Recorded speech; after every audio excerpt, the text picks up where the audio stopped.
우리 함께 말씀을 보겠습니다. 로마서 2장 1절부터 11절 말씀입니다.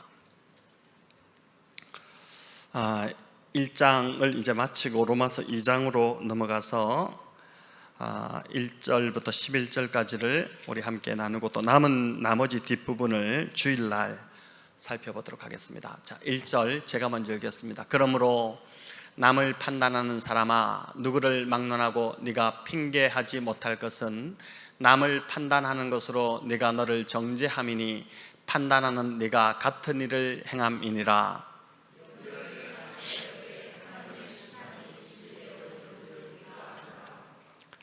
이런 일을 행하는 자를 판단하고도 같은 일을 행하는 사람아, 네가 하나님의 심판을 피할 줄로 생각하느냐?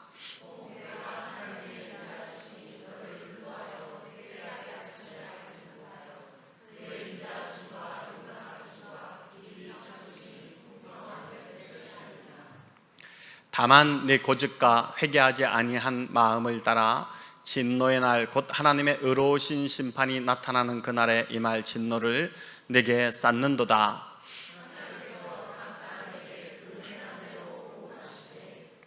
참고 선을 행하여 영광과 존귀와 썩지 아니함을 구하는 자에게는 영생으로 하시고,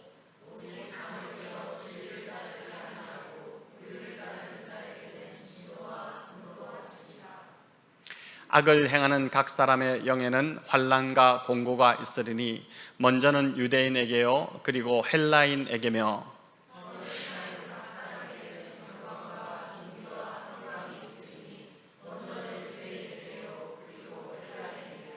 함께 읽겠습니다. 이는 하나님께서 외모로 사람을 취하지 아니하심이라. 아멘. 오늘 남을 판단하는 사람아, 이 제목으로 로마서 계속되는 연속 말씀 하나님의 은혜를 구하고자 합니다. 여러분, 50보 100보라는 말이 있습니다. 50걸음을 도망친 사람이 100걸음을 도망친 사람을 비웃는다는 뜻으로 정도의 차이는 있으나 본질은 같다는 말입니다. 대동소이하다, 도토리 키재기다, 또 그놈이 그놈이다, 이런 말들이 다 같은 말들입니다. 본문 1절에서 바울은 이제 남을 판단하는 사람아, 이렇게 이제 운을 뗍니다. 남을 판단하고 있는 너도 사실 같은 처지인데 누가 누구를 판단하느냐는 것입니다. 여기 남을 판단하고 있는 사람은 누구를 말하는 것일까요? 이는 이제 유대인을 말한다고 할 수 있습니다.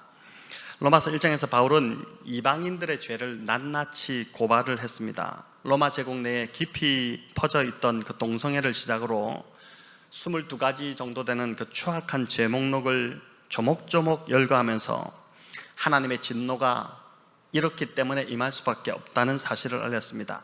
자, 그런데 이 말을 듣고 있던 유대인들이 고개를 끄덕이며 긍정하기 시작합니다.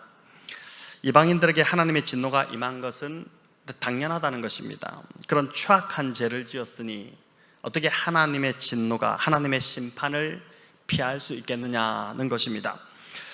그러면서 자신들은 이제 그렇지 않다는 것입니다. 유대인들은 동성애는 입에 담지도 않았습니다. 유대인 공동체 안에 이제 그런 죄가 발생하는 것 자체가 참 큰 수치였습니다. 로마 제국 내에는 노예들 세계까지, 노예들 그 세상까지 다 동성애가 이렇게 퍼져 있었지만은 유대인들은 아직 그렇지 않다는 것입니다.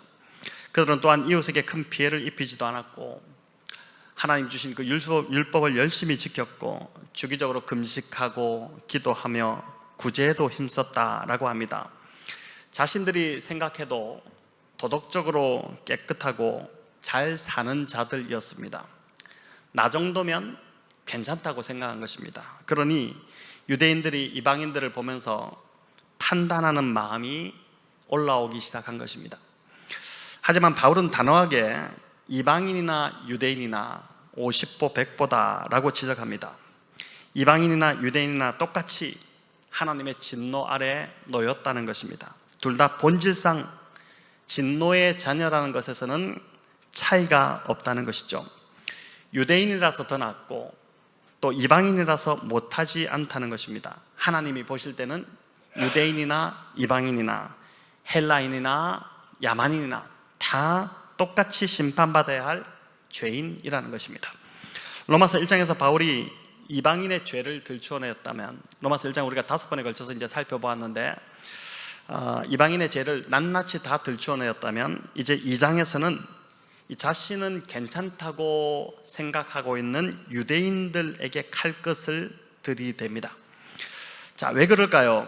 바울은 지금 예수 그리스도의 복음을 이방 교회, 로마 교회에 지금 전하고자 하는 것인데, 특별히 그 로마 교회 안에 있는 그 유대인 그리스도인들에게 이제 전하고자 하는 것인데, 여전히 나는 문제가 없고 의롭다고 하는 한 그 사람에게는 예수님의 복음이 필요 없기 때문입니다. 예수님은 의인을 부르러 오신 것이 아니라 누구를 부르러 오셨죠? 죄인을 불러 회개시키러 오셨지 않습니까? 그런데 끝까지 자신은 죄인이 아니라 의롭다고 생각한다면 그 사람에게는 예수님이 필요가 없게 되고, 예수님의 그 십자가 복음이 그 사람에게는 들어갈 수 없다는 것입니다. 교회 안에도 유대인 같은 입장을 가진 자들이 많이 있습니다. 나는 적어도 그 사람보다는 낫다고 생각하는 자들입니다. 나는 다르다고 생각하고, 나는 특별하다고 생각합니다. 나는 헌금도 많이 하고, 구제도 많이 하고, 기도도 남들보다 더 많이 하고, 봉사도 많이 하니까, 또 나는 특별한 영적 체험을 했고, 신령한 은사도 있고, 그리고 직분도 받았으니까 나는 남들과 다르다고 생각하고 문제가 없다고 생각합니다. 나 정도면 정말 괜찮고 또 신앙생활 잘하고 있다는 것입니다. 그런데 아이러니하게도 이런 사람일수록 죄인 취급받으면 참지 못합니다. 분해서 못 삽니다. 바울은 순교를 앞둔 시점에서 이제 자신을 죄인 중에 교수라고 스스로 고백을 했는데, 오늘날 자신이 나름 괜찮다고 생각하는 자들은 죄인 취급받으면 불같이 화를 내기 시작합니다. 또 바울은 고린도 교회에 보낸 편지에서 자신은 사도 중에 가장 작은 자다라고 이렇게 고백을 했고, 하나님의 교회를 박해하였으므로 자신은 사도라 칭함을 받기를 감당하지 못할 자다, 이런 참 겸손한 고백을 했습니다. 그런데 우리는 누군가가 조금이라도 나를 깎아내리거나 나를 비방하면 그걸 참지 못하고 따지고 들고 또 분을 터뜨리기 시작합니다. 우리 역시 바울처럼 내가 죄인 중에 괴수이고 내가 정말 죽을 수밖에 없는 죄인이라는 것이 내 속에서 처절하고 진실한 고백이 된다면, 누가 나를 흠집을 내어도 또 나를 깎아내려도 분을 내지 않을 것입니다. 오히려 당신의 말이 맞습니다. 나는 당신이 생각하는 것보다 훨씬 더 악질이고 추하고 더러운 존재입니다. 그래서 저는 당신의 말로 인해 전혀 화가 나지 않습니다. 나는 당신이 알고 있는 것보다 훨씬 더 추악한 죄인이기 때문에 그렇습니다. 이렇게 이제 아마 고백하지 않겠습니까? 로마서 2장에서 보여주는 이 유대인들의 태도가 바로 이러합니다.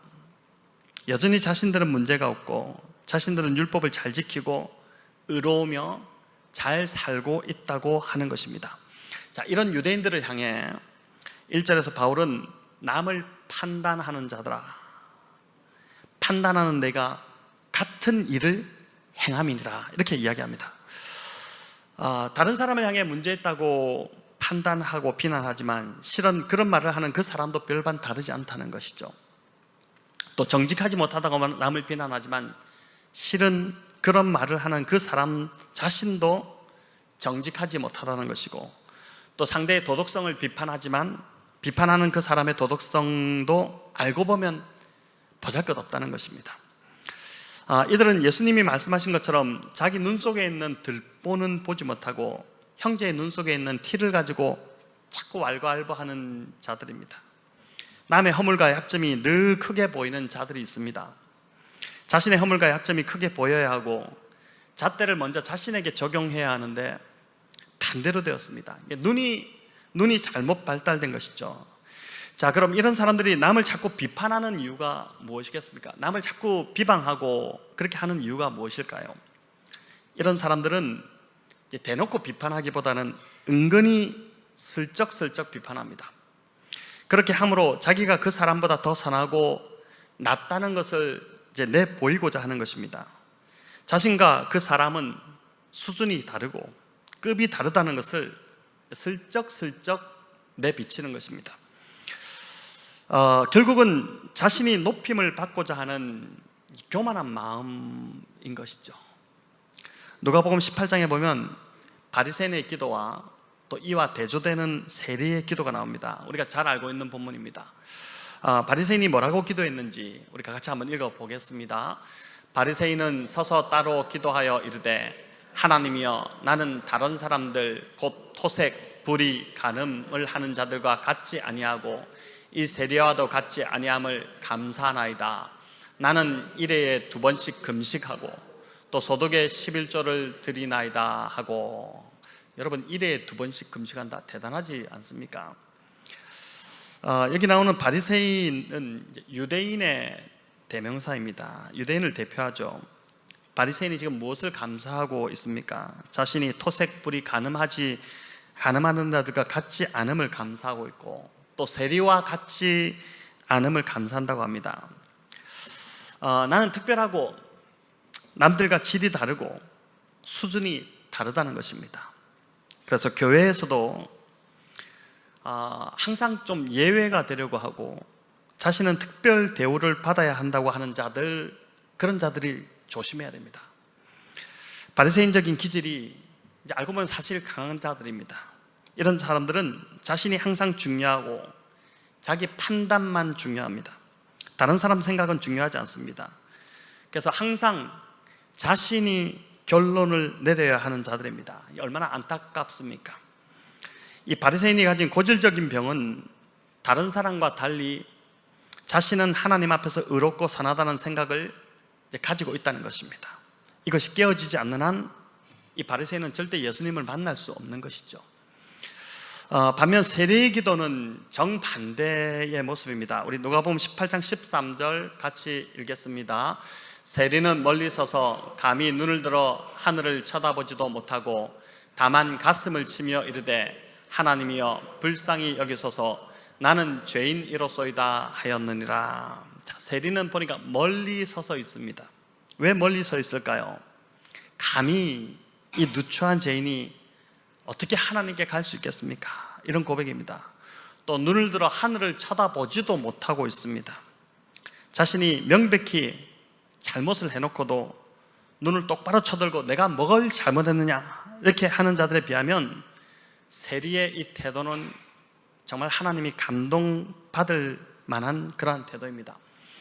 하늘을 쳐다보지 못할 뿐 아니라 이게 뭐라고 합니까? 다만 가슴을 치면서 하나님이여, 불쌍히 여기셔서 나는 죄인이로소이다, 이렇게 고백합니다. 자, 이 두 사람의 기도를 보고 예수님이 평가하시는데 14절입니다. 우리 같이 한번 읽어볼까요? 내가 너희에게 이르노니 이에 저 바리새인이 아니고 이 사람이 의롭다 하심을 받고 그의 집으로 내려갔느니라. 무릇 자기를 높이는 자는 낮아지고 자기를 낮추는 자는 높아지리라 하시니라. 아멘. 주님 이 말씀대로 자기를 낮추는 자가 복이 있음을 믿습니다. 그래서 잘 나가는 자들, 훌륭한 그 인생 이력을 갖고 있는 자들, 또 무엇을 이루고 나름 그 작은 성공을 맛본 자들이 보면은 참 낮아지기가 쉽지 않습니다. 자기는 누가 봐도 다른 이들과는 다르다고 생각하기 때문입니다. 자기는 특별하고 그렇기 때문에 특별 대우를 받아야 한다고 은근 생각합니다. 그러면서 거기까지는 좋은데 뭐 그 정도 한다, 뭐 특별하니까 그럴 수 있겠지 하는데 거기서 더 나아가서 자기보다 못한 자들을 판단하고 정죄하는 것입니다. 여러분, 이게 전형적인 세상 나라의 가치입니다. 세상 사람들이 전형적으로 이렇게 살고 있지 않습니까? 안타까운 것은 이런 세상의 가치가 교회 안에도 들어왔고 심지어 목회자들 안에도 파고 들어가 있습니다.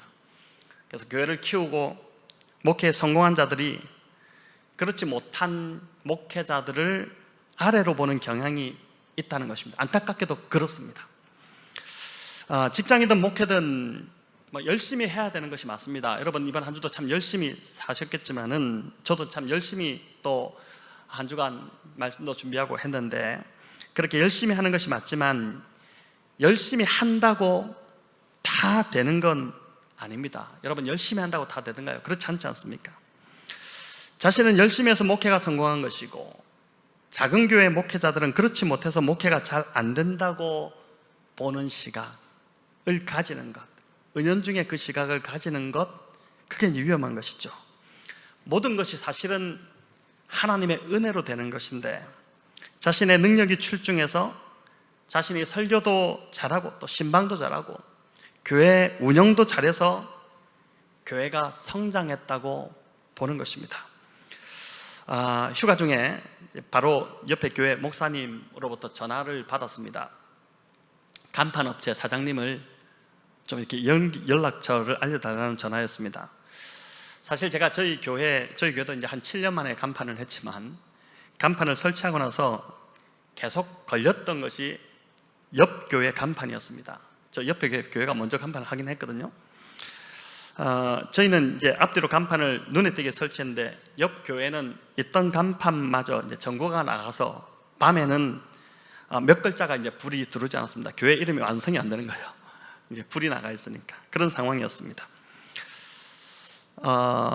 그래서 이제 기회만 되면 옆 교회 간판을 우리가 좀 해주면 좋겠다, 이런 마음이 좀 늘 있었습니다.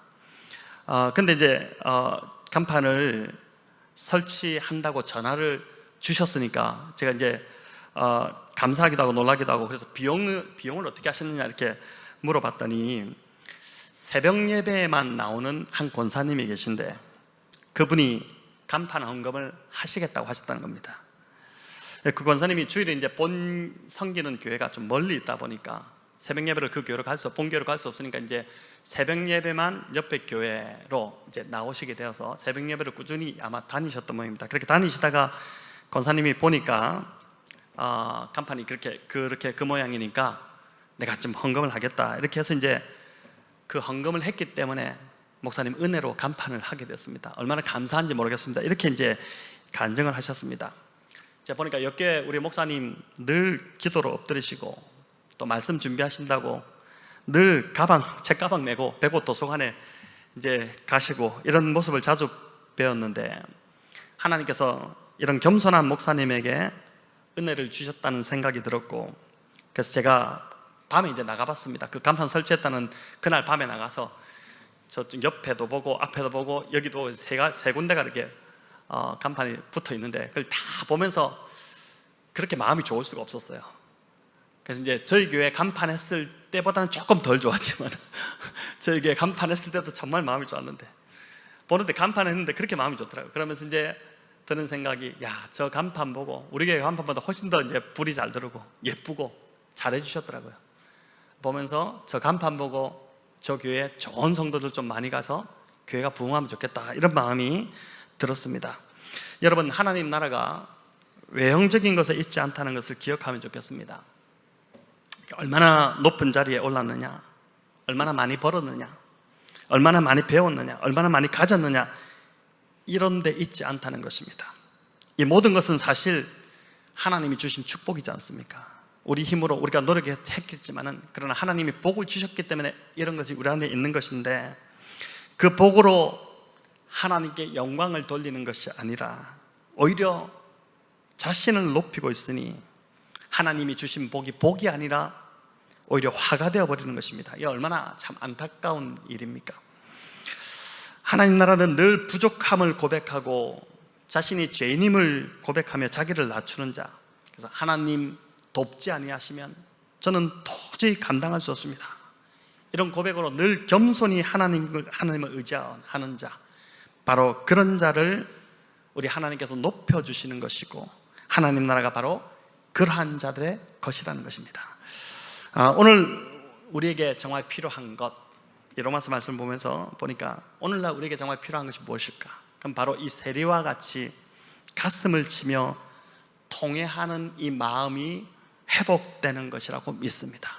여러분, 우리가 언제 이렇게 가슴을 치면서 기도해 보신 적이 언제입니까? 가슴을 치면서 이 죄인을 불쌍히 여겨 주시옵소서, 이렇게 기도해 보신 적이 기억이 나시나요? 바라기는 저희 금요 기도의 자리가 정말 점점 더 가슴을 치면서 주님 불쌍히 여겨 주십시오, 이렇게 이 세리처럼 이런 세리들이 점점 더 많아지기를 간절히 바랍니다. 주여, 제가 죄인입니다. 저를 불쌍히 여겨 주옵소서. 이렇게 가슴을 치는 세리의 심령이 우리 안에서 회복이 되면 우리는 누구를 정죄하고 비판할 수 없습니다. 그 사람이나 나나 사실 50보 100보인데 누가 누구를 비판할 수 있겠습니까? 인간은 정말 교만해서 남의 문제는 잘 보지만 자신의 문제는 보지 못할 뿐더러 아예 보기조차 거부합니다. 안 보려고 합니다. 이런 완악한 모습이 우리 모두에게는 사실 다 있습니다. 중요한 것은 오늘 이 말씀 앞에서 저와 여러분이 이 판단하고 비판하는 죄에서 돌이켜야 한다는 것입니다. 바울은 로마서 2장을 통해서 회개하고 돌이키지 않으면 하나님의 심판이 피할 수 없다, 이렇게 단언을 하고 있습니다. 우리 2절과 3절을 같이 읽어볼까요? 이런 일을 행하는 자에게 하나님의 심판이 진리대로 되는 줄 우리가 아노라. 이런 일을 행하는 자를 판단하고도 같은 일을 행하는 사람아, 네가 하나님의 심판을 피할 줄로 생각하느냐. 남을 판단하고 남을 업신여기고 속으로 무시하고 나는 그래도 너보다 낫지, 이렇게 하는 자들, 계속해서 그렇게 하면은 하나님의 심판을 피할 수 없다는 말씀을 하고 있습니다. 남을 판단하는 일을 행하고서도 하나님의 심판을 피할 수 없다는 것인데, 여러분, 죄 중에서 태어나서 죄성을 가지고 살아가는 인간은 누구나 다 어떻습니까? 판단하고 비판하는 성향을 다 가지고 있습니다. 그거 없으면 사람이 아니겠죠. 누구나 다 있지 않습니까? 하지만 그렇다고 해서 계속 판단하고 상대를 깎아내리는 죄를 지어서는 안 된다는 것입니다. 왜 그러냐면은 남을 판단하는 이 죄는 결국 자기 의를 드러내고자 하는 것이고 자기를 높이는 것이고, 그건 결국 하나님이 가장 싫어하시는 교만과 연결되는 죄이기 때문에 그런 것입니다. 낱말하지 않는 사람이 어디 있느냐. 다들 그렇게 잘 사는데 뭘 그렇게 유별나게 그거 갖고 너만 경건한 척 하느냐, 그렇게 말할 수 있습니다. 또 내가 지금까지 남을 판단하는 말을 많이 했어도 하나님이 크게 나를 벌 주시지 않으셨다고 할 수 있습니다. 근데 4절은 이런 자들을 향해서, 오늘 4절이 그 이야기를 하고 있는 것인데, 하나님의 오래 참으심을 악용하는 자다, 이렇게 평가를 합니다. 이런 자는 결국 주님의 오래 참으심과 인자하심을 멸시하는 자밖에 되지 않는다는 것이죠. 그리고 이런 자들의 결국이 어떻게 되는지가 5절에 나오는데, 우리 5절을 같이 읽어볼까요? 다만 내 고집과 회개하지 아니한 마음을 따라 진노의 날, 곧 하나님의 의로우신 심판이 나타나는 그날에 임할 진노를 내게 쏟는도다. 여러분, 저는 이 본문을 좀 묵상하면서 참 사실 좀 두려웠습니다. 이게 우리나라 모두가 쉽게 우리가 이런 판단하고 다 하잖아요. 근데 그거를 이제 지금 특별히 유대인들, 나름 경건하게 산다고 하는 자들, 나는 괜찮다고 하는 자들 안에 특별히 이 죄가 있다는 것을 지금 바울이 지적하는 것이거든요. 근데 회개하지 않으면 어떻게 한다? 그날에 진노를 쌓는다, 이렇게 지금 말씀하고 있습니다. 앞에서도 우리가 말씀드렸지만은 그 하나님의 진노가 두 가지 양상으로 나타난다고 했죠. 첫 번째는 뭐라고 했습니까? 내버려 두심이 있지 않습니까? 그냥 유기시켜버린 겁니다. 내버려 두는 겁니다. 두 번째는 뭐냐면은 쌓아두시는 거랬죠. 하나님 심판이 당장 안 나타난다고 해서 하나님이 진노하지 않으신다는 것이 아닙니다. 부모가 말 안 듣는 자식에게 너 집에 가서 보자, 이렇게 하면은 이 말이 가장 무서운 것처럼 하나님께서 당장 진노하시는 것보다 그 진노를 이렇게 쌓아두시는 것이 더 무섭다는 것이죠. 여기 5절을 다시 한번 보여주실까요? 5절을 한번 다시 보여주시면, 다만 내 고집과 회개하지 아니하는 마음을 따라 하나님이 진노하신다, 이렇게 하는데, 여러분, 그래서 이 나오는 대로 고집과 회개하지 않는 마음, 이게 신앙의 가장 큰 걸림돌입니다. 저와 여러분 아마 여기서 대부분 다 걸리지 않겠나 싶어요. 자식을 보면 압니다. 부모 속을 가장 썩이는 자녀가 어떤 자녀입니까? 끝까지 고집 부리는 자녀죠. 고집 부리면서 자신의 잘못을 인정하지 않고 뉘우치지 않는 자녀입니다. 자신은 잘못하지 않았다는 것입니다. 그래서 이렇게 계속 억울하다고 하지 않습니까? 내가 뭘 그렇게 잘못했는데 나보고 사과하라고 하느냐 이렇게 합니다. 저희 집은 저보다 이제 아내가 아이들을 더 잘 훈육을 좀 하는 편인데, 제가 옆에서 지켜보면 아내가 이제 끝까지 흥분하지 않고 화를 내지 않고 침착하게 아이가 잘못한 문제들을 이렇게도 말하고 저렇게도 말하고 하면서 계속 이제 말로서 그걸 이제 설명을 합니다. 그럴 때 아이가 이제 계속 자기가 억울하다고 고집부리면 야단 맞는 시간이 계속 더 늘어나는 것이죠. 그러니까 아이가 옳을 수도 있겠지만 사실 부모가 보는 눈이 더 정확합니다. 그죠? 아이는 말 그대로 이제 지금 고집을 부리고 있는 것입니다. 자기를 인정하기 싫으니까 이 고집을 부리는 것이죠. 또 하지만 고집을 부리면 부릴수록 어떻습니까? 자신만 손해입니다. 그래서 결국 나중에는 실컷 혼난 후에야 자신이 뭘 잘못했는지 말하고 죄송하다고 이렇게 이야기를 합니다. 우리 역시 하나님 앞에서 이런 태도를 취할 때가 참 많다는 것입니다. 하나님 잘못했습니다. 제가 틀렸습니다. 누가 그랬죠? 다윗이 그랬잖아요. 나단이 와가지고 바로 네가, 처음에는 어떻게 그런 놈이 있느냐 이렇게 했다가 바로 네가 그 놈이다 이렇게 하니까 완전히 그냥 하나님 앞에서 회개하고 엎드리죠. 그러니까 빨리 고집 부리지 않고 빨리 자신의 잘못을 회개하고 엎드리지 않습니까?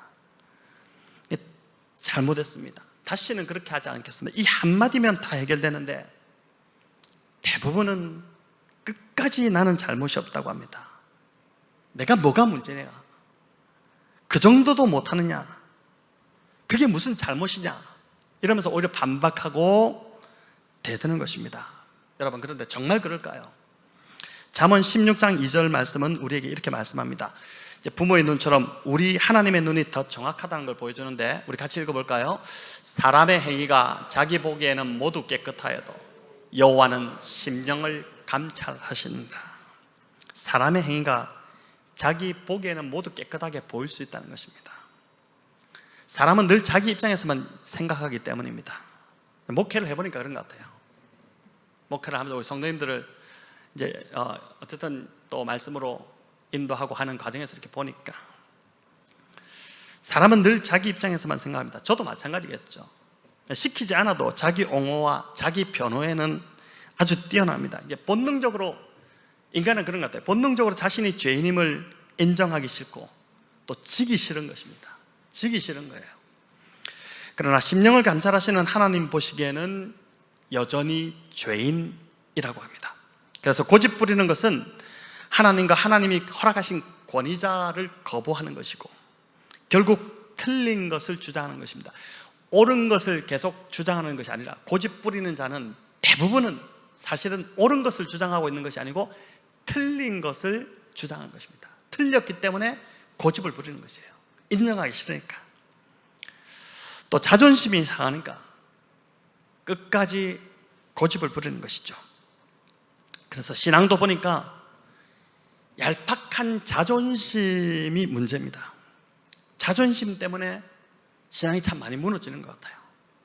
하나님 앞에서 그 아무것도 아닌 것인데 그 자존심을 버리지 못해서 결국은 무너지는 것입니다. 그리고 그 결과는 하나님 앞에서 죄를 짓고 진노를 쌓을 뿐이다. 여러분, 무섭지 않습니까? 안타깝게도 보니까 고집을 부리는 자들은 망할 때까지 계속 죄를 짓습니다. 자기만 죄를 짓는 것이 아니라 다른 사람들도 죄를 짓게 만듭니다. 그러니 더 안타까운 것이죠. 자, 이렇게 끝까지 고집을 부리고 회개하지 않는 자들을 향해서 6절에서 8절이 뭐라고 하는지 우리 같이 한번 읽어보겠습니다. 하나님께서 각 사람에게 그 행한 대로 보응하시되 참고 선을 행하여 영광과 존귀와 썩지 아니함을 구하는 자에게는 영생으로 하시고, 오직 당을 지어 진리를 따르지 아니하고 불의를 따르는 자에게는 진노와 분노로 하시리라. 아멘. 각 사람에게 행한 대로 보응하신다. 물론 하나님은 우리 죄가 주홍 같을지라도 어떻게 하신다고요? 눈과 같이 희게 하신다. 또 진홍같이 붉을지라도 양털같이 희게 하신다. 이렇게 하십니다. 그러나 이것은 무조건 그렇게 하시겠다는 것이 아닙니다. 조건이 있습니다. 그 조건이 뭐죠? 자신의 고집을 꺾고 그 죄를 회개하는 자에게 일어나는 은혜입니다. 끝까지 고리 뿌린 자에게는 이런 은혜가 임할래야 임할 수가 없습니다. 은혜를 자기가 받기를 거절하고 있으니 어떻게 그 은혜가 임할 수 있겠습니까? 하나님은 오래 참고 선을 행하여 하나님의 영광과 또 존귀와 썩지 아니함을 구하는 자에게는 영생을 주신다고 약속하죠. 영생을 주시겠다. 반면 당을 지어 진리를 따르지 않고 불의를 따르는 자에게는 진노와 분노로 봉하시겠다고 합니다. 여기도 나오지만은 보니까 고집 부리는 자들의 특징이 나오는데 뭡니까? 당을 짓는 거예요. 당을 짓는 것. 자신이 틀렸다는 것을 절대 인정하기 싫으니까 자신을 옹호해주고 자신을 지지해줄 자들을 모아서 당을 짓게 되는 것입니다. 그래서 하나님을 대항하는 것이죠. 하나님을 대적합니다. 하지만 그렇게 하면 할수록 뭐라고 합니까? 하나님의 진노와 분노를 더 쌓을 뿐이다 라고 합니다. 9절 10절은 하나님의 보응하심이 예외가 없다는 것을 말씀합니다.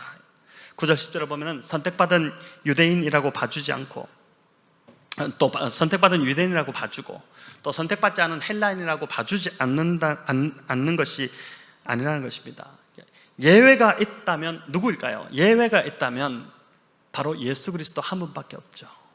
그분은 우리의 찬양과 존귀를 받으시기에 합당하신 분이시기 때문에 예외가 있다면 예수님밖에 없습니다. 그래서 자꾸 나는 예외지라고 하는 예외를 자꾸 찾는 자들은 그 속을 들어가 보면은 뭐냐면은 자신이 예수님의 자리에 앉으려는 그런 위험을 가지고 있는 자라는 것을 우리가 분별할 필요가 있습니다. 나는 아니다.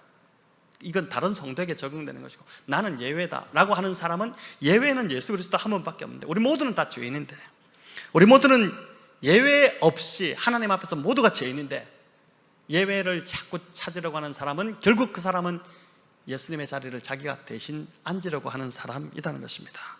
자, 이제 말씀을 맺겠습니다. 죄성을 가진 우리는 예수님이 들려주셨던 탕자의 그 비유에 큰아들의 마음이 보니까 늘 있습니다. 우리 안에는 늘 이 큰아들의 마음이 있는 것 같아요. 적어도 나는 집 나간 동생과는 같지 않다는 것입니다. 아버지가 버젓이 살아계신데도 유산을 다 챙겨가지고 집을 나갔고 그 돈을 다 탕진한 이 배은망덕한 동생과 아버지 옆에서 늘 말씀에 순종하면서 아버지를 도왔던 내가 어떻게 저 동생과 내가 같을 수 있느냐, 그런 것입니다. 이런 은근한 교만함이 우리 안에 다 있다는 것입니다. 예수님 비유로 들려주신 그 두 아들, 여러분, 하지만 아버지 보기에는 두 아들이 다 똑같았습니다. 오히려 대놓고 죄를 저지른 동생보다 아버지 옆에 있으면서도 아버지 마음을 몰라주었던 이 큰아들이 아버지 마음을 더 아프게 한 자였죠.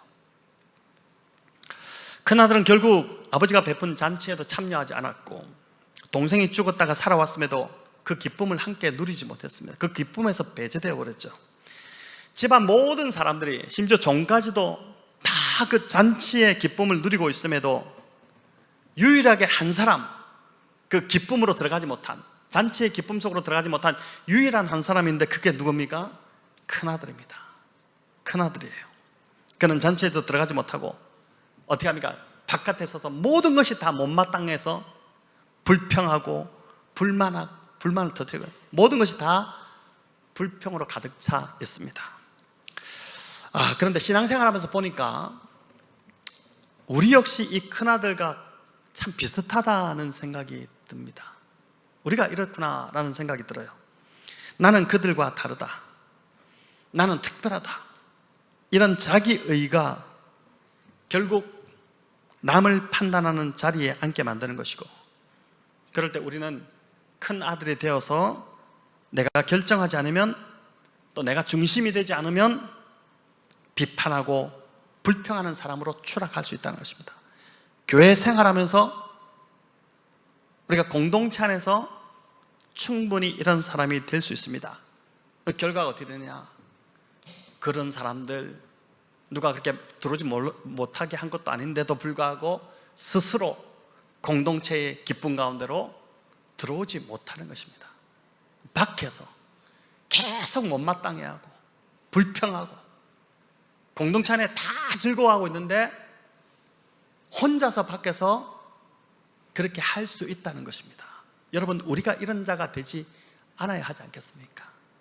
우리가 이런 큰아들의 모습으로 신앙생활을 하면 안 된다는 것을 오늘 이 로마서 말씀이 우리에게 다시 한번 보여주는 것이죠. 노골적으로 불의를 저지르고 죄를 짓는 이방인들도 하나님의 진노를 피할 수 없지만, 도덕적으로 깨끗하고 윤리적으로 바르다고 해서 그래서 남을 판단하고 자신은 그들과 같지 않다고 하는, 나는 그들과 다르다고 하는 이 유대인들 역시 하나님의 진노를 피할 수 없다. 그들도 똑같이 죄인이다. 모두가 다 죄인이다. 하나님 앞에서는 모두가 죄인이다. 지금 그 이야기를 이 2장을 통해서 바울이 하고자 하는 것입니다. 1장에서 이방인들 너희는 죄인이다. 2장에서 그 다음에 유대인들 너희는 낫다고 생각하느냐? 비방하는, 남을 판단하는 너희도 죄인이다. 그 이야기를 지금 하고 있는 것입니다. 오카는 목사님이 그런 표현을 하셨는데 뭐라고 말씀하셨냐면은 우리는 앞으로 가든 뒤로 가든 길이 없고 또 우로 보든 좌로 보든 절망뿐인 죄인이다. 이런 이야기 하셨어요. 좀 참 공감되는 이야기입니다. 여러분, 이 고백이 우리 안에서 정말 진실된 고백으로 나오기 시작할 때 우리는 십자가의 은혜가 내 안에서 다시 회복되는 것을 보게 될 것입니다. 하나님 앞에서 그 누구도 선한 자가 없고 오직 구원하시는 하나님의 은혜가 아니고는 인생은 소망이 없다는 것을 저와 여러분이 정말 깊이 있게 인정하고 고백할 때, 그래서 이 밤도 이 세례의 심정으로 정말 가슴을 치면서, 여러분 이런 기도를 좀 해보면 좋을 것 같아요. 가슴을 치면서 주여 나는 죄인으로서이다. 나를 불쌍히 여겨주소서. 여러분, 이 고백이 우리 안에서 이 회개의 물결이 일어나기 시작하면 교회는 정말 영적으로 뜨거워지기 시작할 겁니다. 정말 예배가 뜨거워지기 시작하고 기도회가 뜨거워지기 시작하고 믿지 않는 자들이 이 공동체 안으로 들어오기 시작할 것입니다. 이런 좀 은혜들, 계속되는 로마서 이 말씀을 통해서 오늘 서울의 정영호 목사님하고 통화를 하면서 백옷은 요즘 어떤 말씀으로 이제 성도들 먹이고 있냐 이런 이야기를 하셔서 로마서 말씀으로 시작했습니다. 금요일도 로마서고 주일도 로마서를 하니까 그 어려운 로마서를 어떻게 그 어려운 로마서를 가지고 하느냐 이렇게 말씀을 하시던데, 여러분 말씀을 이제 딱딱한, 지금 로마서의 딱딱한 말씀, 사실은 이게 죄를 이야기하고 있기 때문에 더 참 말씀이 듣기가 먹기가 쉽지는 않습니다. 하지만 2장 3장 이번 주일에도 또 죄 이야기를 해야 될 것 같고 계속 죄 이야기를 하는데, 이 죄 이야기를 하는 중에 정말 바라기는 저와 여러분의 심령이 세리와 같이 되어서 가슴을 치면서 주여 불쌍히 여겨주시옵소서. 나는 죄인입니다. 나는 죄인입니다. 이렇게 뜨겁게 눈물을 흘리며 고백하는 일들이 교회 안에, 우리 성도들 안에 또 오늘 이 밤에도 일어나기를 우리 주님의 이름으로 간절히 축원합니다.